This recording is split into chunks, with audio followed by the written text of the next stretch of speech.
Hey, back at you here on the Morning Brew. We appreciate you watching our show this morning, live in downtown Albuquerque.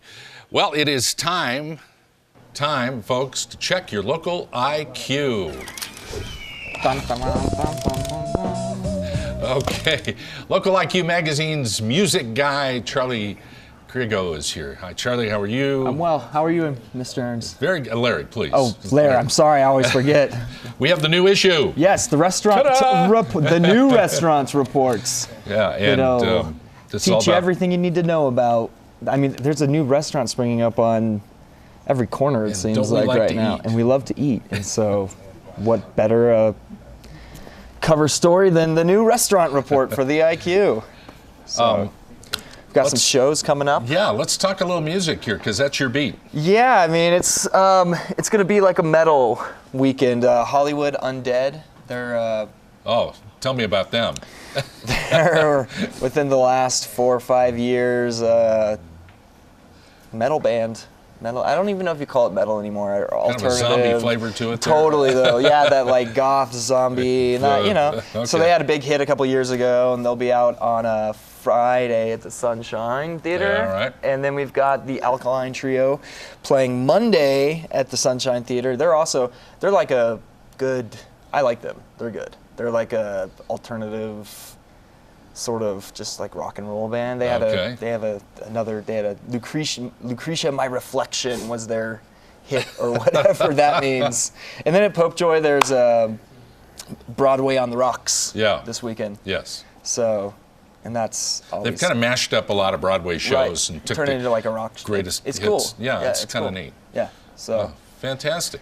But yeah, so that'll be fun. All those will be good to go see. There's some big ones coming up later. Yeah. Let's meet our guest. This is Sylvio Dempsey. He is a student at UNM and a local musician. Plays with a band called the Amateur Dramatics. Say that 3 times.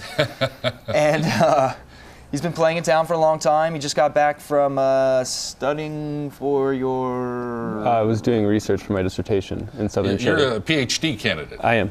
One of those. Fantastic. Mm-hmm. And you've been in Chile, am I right? Yeah, in December my wife and I returned from 16 months in southern Chile. So southern Chile? Right. So it's beautiful. It was, so we were in kind of the area that's more like a rainforest, and I was working with the largest indigenous group, who are the Mapuche, and kind of looking at how music is a form of performance and social resistance to kind of express their cultural claims for land and territorial rights. So I was recording a lot of music, living and working with Mapuche musicians in the communities, and that's kind of become the basis of my dissertation. Very interesting. It's really cool. Yeah, I mean, not everybody just runs off to southern really Chile. Cool. No, I got really lucky. When I read about it, I was like, oh my God, wow. I'm reading a little bit about you. You have many influences, including the blues Buddy Guy, the great blues artist, Mark Knopfler, and Graham Parsons, and others. That's a wide spectrum of music. Growing up I listened to a lot of blues, but at the same time, like in the kitchen, my mom was always listening to the Flying Burrito Brothers and Graham Parsons and Meatloaf. So so I got this weird kind of blend of musics and influences, and a lot of it's based more around the kind of the songwriting and trying to sing about things I know and see, which isn't usually that interesting, but going from a guy who spent 16 months in southern Chile, I'm sure there was some interesting things. So it's a little all over the place, but I found, especially in Chile, when I'd meet people, it could provide for very awkward situations, because you come from another country and you're like, hey, let me record you and talk about you, which is kind of an offsetting thing, but I found that music was always a good way to kind of bridge that awkward gap when you'd walk into people's homes and be like, who is this this tall weirdo walking into my house asking me questions about what happened 30 years ago? And I found that music was always a really solid way to find some kind of common ground between. Well, you brought the guitar. I have more questions for you, but I want to hear what you have to offer. So and so does the audience. So we always have a little music on our show every Thursday. So this is no exception. No exception. What are you going to play for us? This is a song called Big River. Big River? Yeah, it's about my I guess part of my childhood and growing up in Albuquerque. So. Great. That's all I have to say about it. That's fine. Okay, good. Here you go. Sylvio Dempsey.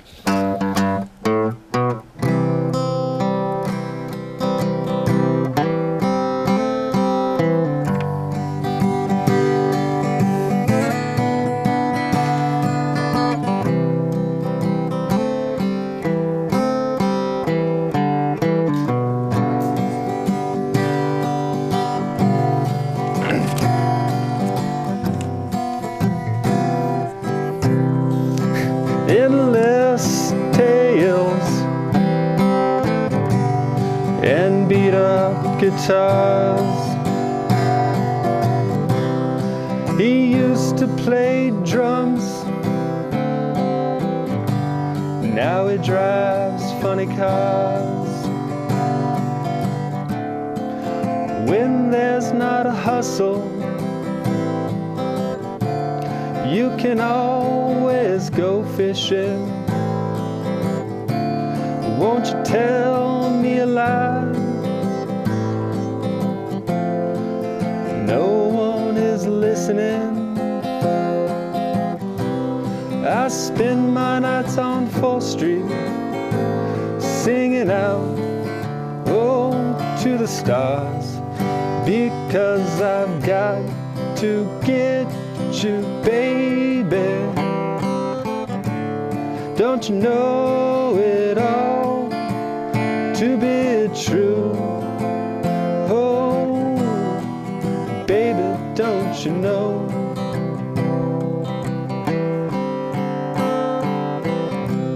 I had never played with boys, but sometimes I felt like one. Hanging out in shadows till the night was done. With a depressing sunrise, I look for a place to hide. With a weary head, driving out to the west side,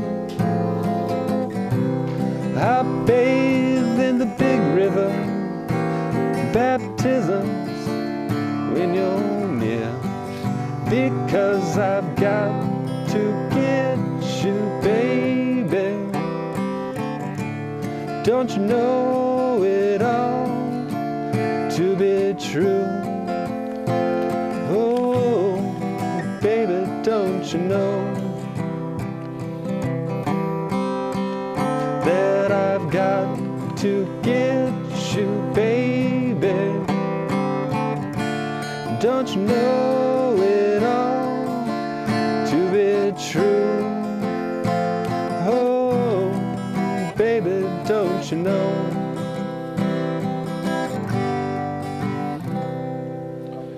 Very good. All right. Sylvio, very nice. The big river, the Rio Grande. Yeah. I hear that in there. Wow, that's great. That's good. So I want to ask you about doing this in southern Chile with the indigenous people. How did they speak English?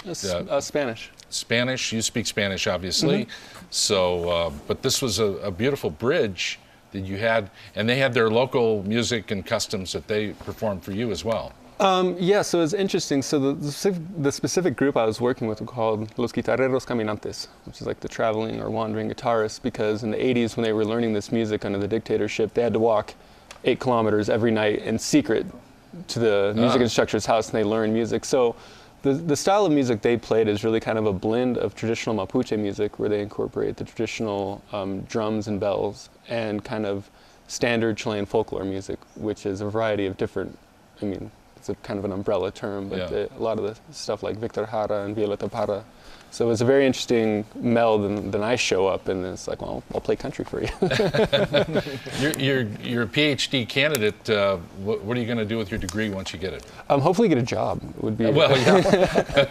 That would be ideal. As a musician? I would love to teach at a small liberal arts college. That's my ideal job. But I could see you doing that. Oh, thank you. I could see you doing that. Thank you. So that's what I would ideally like to do, and continue teaching history and kind of history of music and kind of the larger cultural and political implications of certain types of performances would be really what I'd like to do. Because especially in Chile, music is a very interesting form of part of the social movement, that a lot of music was prohibited and brought back and then forced underground once again. So seemingly innocent songs have. Thank you for performing for us today. It's great to meet you. You as well. And all the best. Thank you for having me. Charlie, thanks for bringing him along. Larry, thank you. I can't help myself. The new Local IQ magazine. That's your Check Your Local IQ segment for today. We'll be back in a moment and tell you about the powwow in just a moment.